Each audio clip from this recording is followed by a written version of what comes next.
শুভেচ্ছা জানাচ্ছি, আমি জাহিদ হাসান উল্লাস। সি প্রোগ্রামিংয়ের আজকের এই টিউটোরিয়ালে আমরা শিখব কিভাবে একটি সি প্রোগ্রাম দ্বারা নেগেটিভ এবং পজিটিভ নাম্বার বের করা যায়। আমরা জানি 0 থেকে ডান দিকে গেলে প্লাস এবং বাম দিকে গেলে মাইনাস, অর্থাৎ 0 সংখ্যাটিও পজিটিভ নাম্বার। চলুন এই কন্ডিশনের উপর ভিত্তি করে আমরা সি প্রোগ্রামটি টাইপ করি। সেকেন্ড ব্র্যাকেটের মাঝে আমরা প্রথমে একটি ভেরিয়েবল ডিক্লেয়ার করে নিচ্ছি, ইন্টিজার এ। আমরা বারবার এই ইন্টিজার ভ্যালুটি মান চেঞ্জ করব, আর কম্পিউটার নিজ থেকে আউটপুট দিবে পজিটিভ অথবা নেগেটিভ নাম্বার। ইন্টার প্রেস করে টাইপ করতে হবে প্রিন্টএফ। ইনভাইটেড কমার মধ্যে আপনি যা খুশি লিখতে পারেন। আমি লিখলাম inter your value.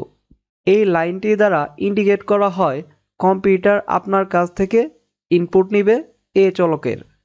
Scanf %d, কারণ আমরা চলকটি ইন্টিজার ডেটা টাইপ ডিক্লেয়ার করেছি, কমা অ্যান্ড এ।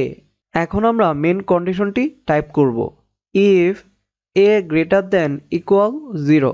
এর মান যখন 0 থেকে বেশি হবে অথবা ইকুয়াল হবে তখনই printf positive number, otherwise is printf negative number.